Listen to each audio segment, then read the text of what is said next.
Today I'm going to show you from start to finish how I painted this using oil paints, palette knives and some brushes.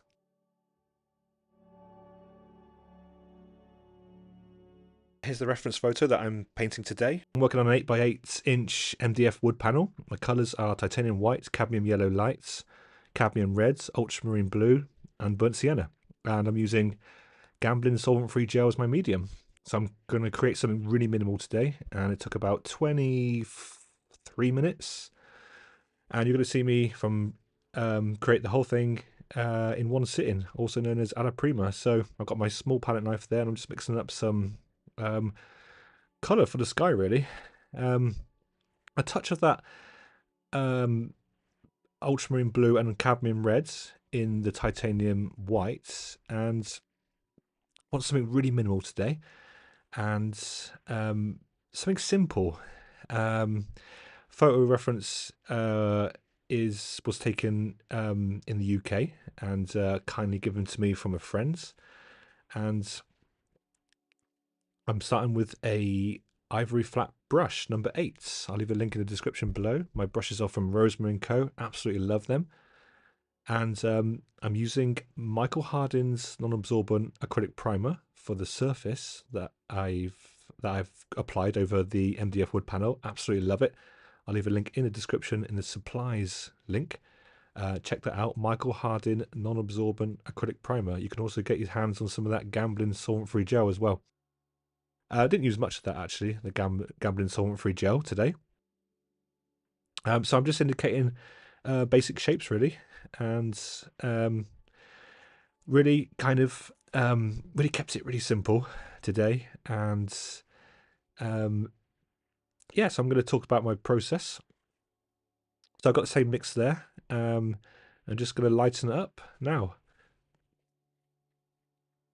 So really simple color palette, really simple way of painting, but again focusing on like pressure, and I'll be using the palette knife later.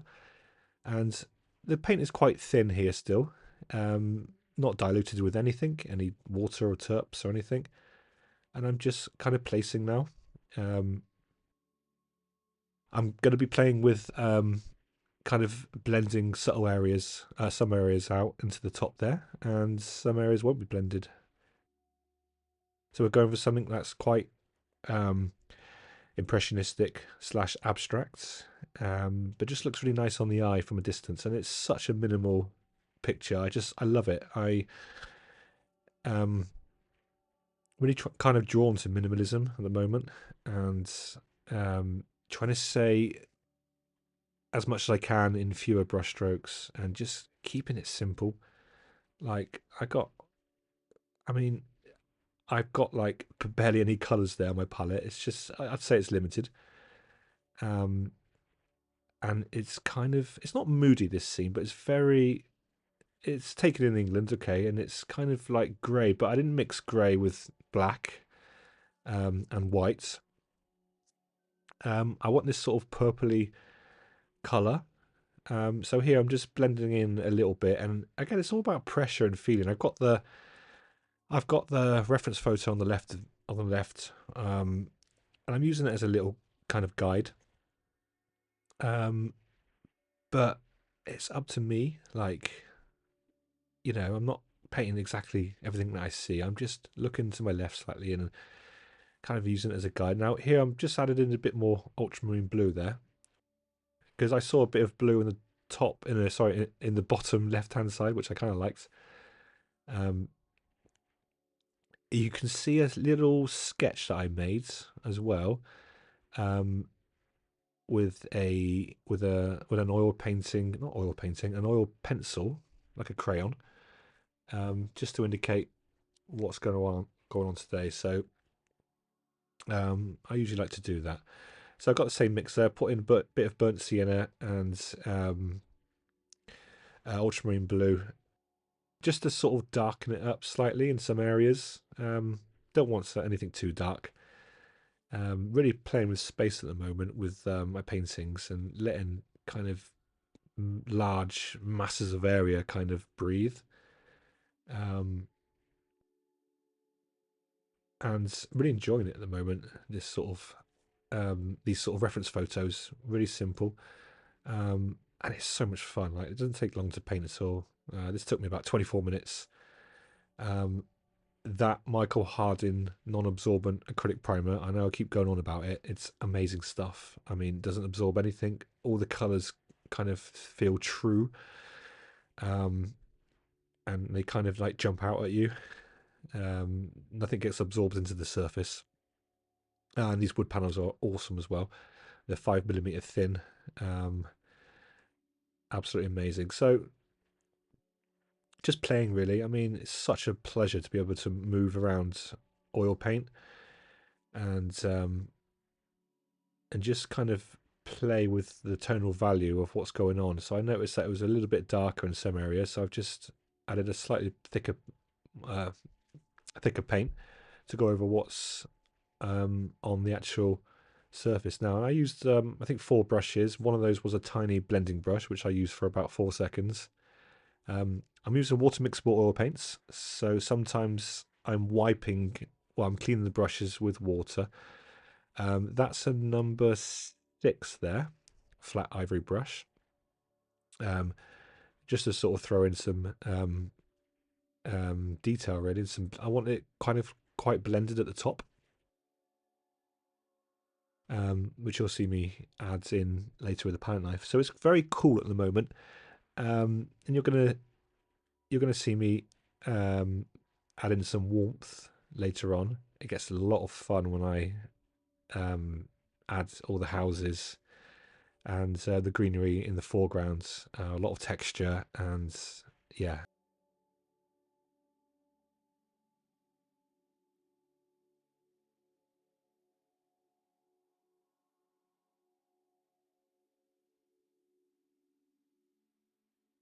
So with my baby palette knife, um, I think I'm starting to mix up a.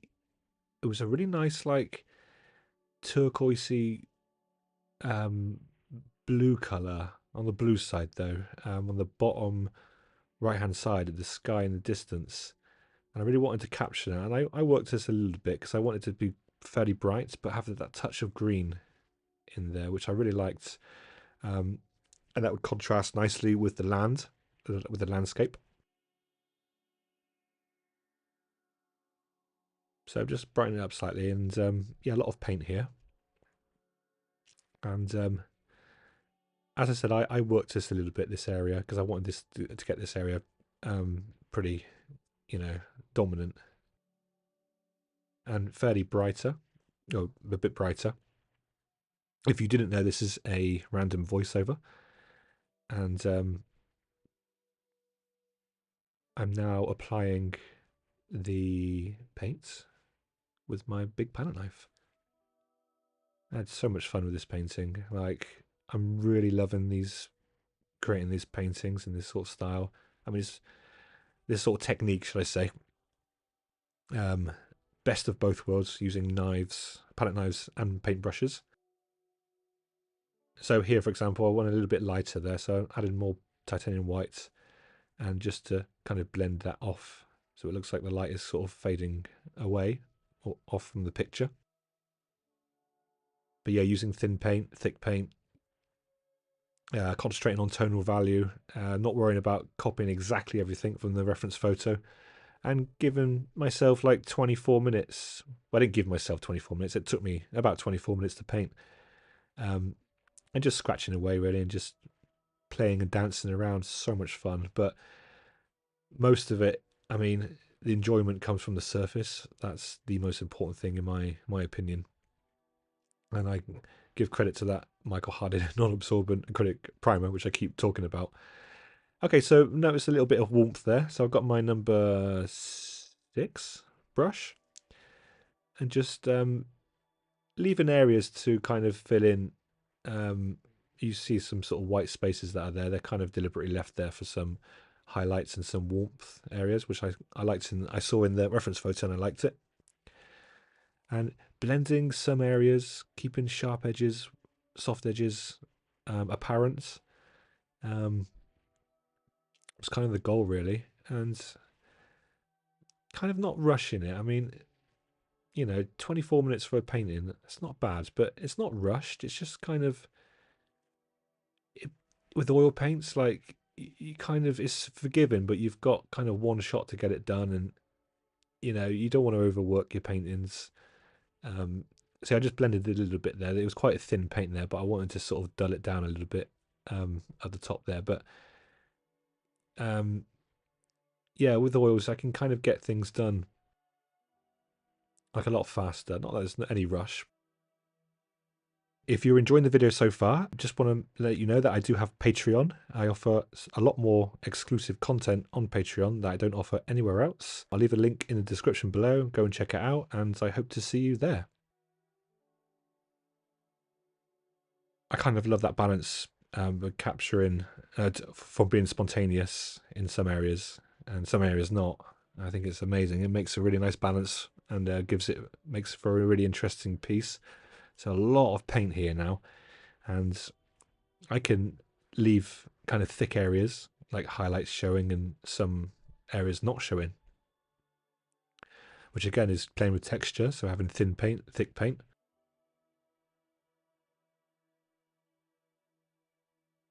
And I'll be knocking some of this back and blending some of it in. But it's a personal preference, as I said. Like it's just pressure and working thin to thick and building up, having the creating the painting in one go. Um, yeah, thin paint to thick paint, and being able to move the thick paint around, which you'll see me do later. And I love scratching paint off because you get a sort of stain of what happens when you originally put that like application down. So there, I made a mistake there. Very vibrant up in the top there. So I'm just going to kind of scrape away a little bit, like I just mentioned. So it's a little bit stained now, which I kind of liked. And I'm going to be covering that with a lot of thick paint. Now, I couldn't make too much noise with that because my daughter was sleeping and I work from home in my home studio, and it kind of created this really scratchy um, noise when I was trying to scratch away that blue. But so I just ended up caking that almost white paint over the top of that. But you see a little bit of that blue that kind of comes through, and just so like vibrant these and buttery these oil paints are. I just love them. And as I said, they're water mixable, just the same as traditional oil paints. Love both, but I just find that these are an easy clean up. Um,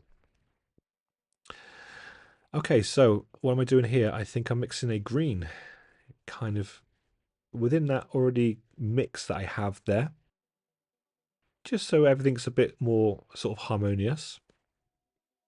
It looks a bit cool at the moment, but this is where it gets a lot of fun, and I'm able to really move things around and scratch things away and manipulate the paint so much. So I want this kind of dark line there that contrasts nicely with the sky in the distance. I'll be fixing that sky in the distance later. And just using a lot of paint really, and figuring out what I can do. It's not much pressure here, um, but I love that kind of mix of brown, reds, keeping the greens really natural. The greens are really lush in the UK, and even though it's quite a mild kind of day, a lot of red roofs, houses were really sort of jumping out at me. So I'm going to add that now. Um, cadmium red and burnt sienna within that same mix, not over mixing. I think you get a lot of interest when you don't over mix your colours sometimes, especially with this abstract kind of way of painting. But look at that. I mean, I could have kind of left that there now, but I had a lot of fun, and that's a little bit too vibrant there for the rooftops.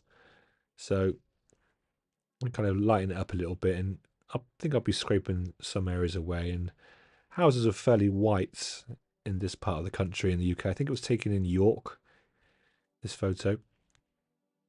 Um, but yeah, in direction as well, and it just so much fun, like saying so little with this kind of abstract impressionistic way. And you'll see that the houses really kind of jump out at you, because the sky is kind of pushed back, and there are some areas of texture and impasto work in the sky. But yeah, just pressure, feeling a bit confident and um, blending some areas, and it does really it does give you interest in the painting when you can, you know, kind of achieve all of those things. But and again, it's quite unpredictable when you're using the palette knife, and it's just about pressure really, and about how much paint is being applied.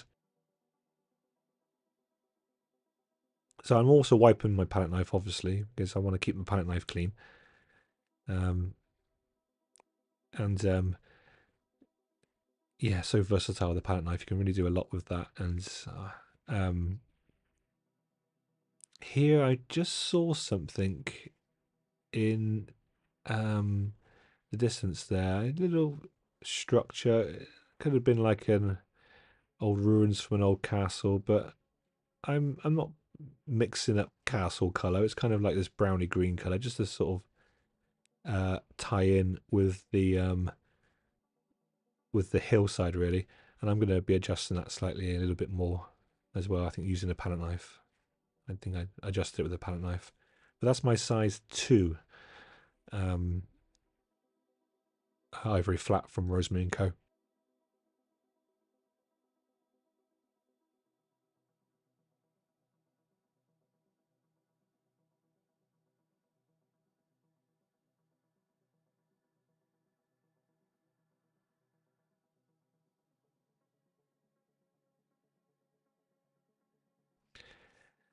So a little bit of finger blending, keeping that finger clean as well after I blend. Um,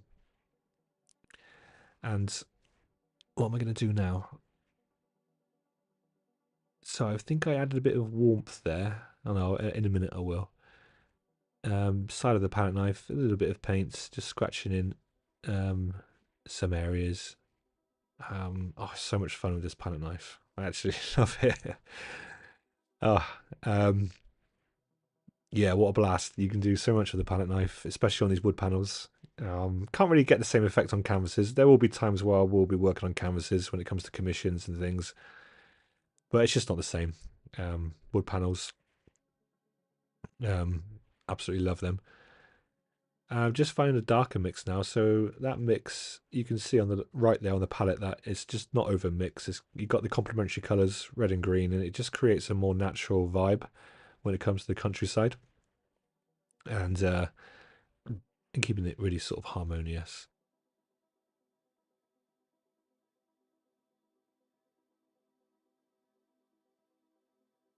So small palette knife again, just kind of figuring things out a little bit, stepping back from the painting as well, and it does help. Now here, this is where I wanted to fix that light mix, the light in the distance here in the sky, in the lower part. I just wanted to go a bit lighter really, so a lot of paint there, and I just created a hillside there by accident, which I kind of like. I think I kept that there. Um, really trying to play with the soft and hard edges as well. Got that warm mix there now.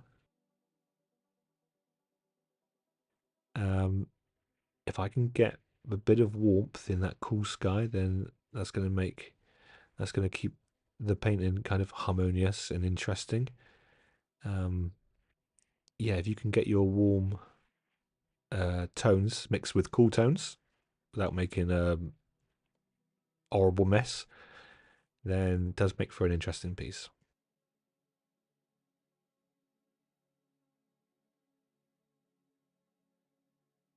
So wiping away the palette knife again.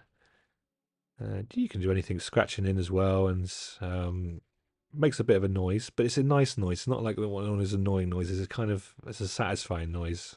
Um, Here as well, I wanted to fix that kind of structure.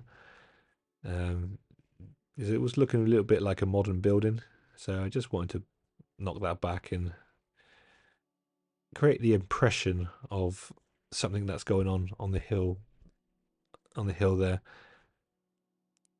and just some scratchy marks. And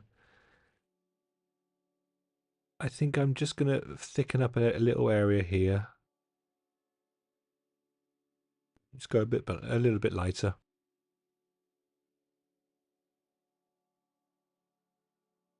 And I'll probably blend some areas slightly as well. But yeah, amazing what you can do in 24 minutes.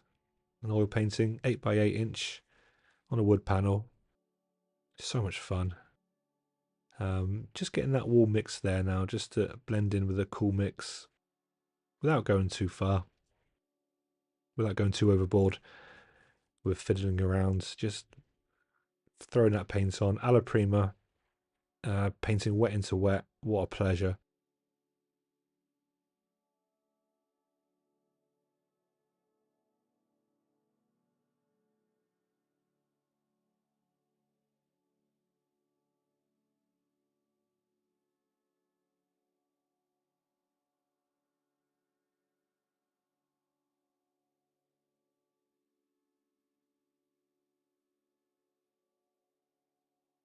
Just want to say thank you for being here with me today. If you're not subscribed, then please do so, and perhaps hit the like button for me, just to sort of help with the algorithm. Share the video, whatever you want. Really enjoyed your company today, and I hope I've given you a little bit of value as well. Really enjoy making these tutorials, and that is really thick paint right there, just as I'm sort of highlight their houses. But yeah, thank you so much for being here with me today, and yeah, if it's given you some value, then please leave me a comment down below, and I'll get back to you. And wishing you a wonderful day wherever you are in the world. Until next time, bye for now.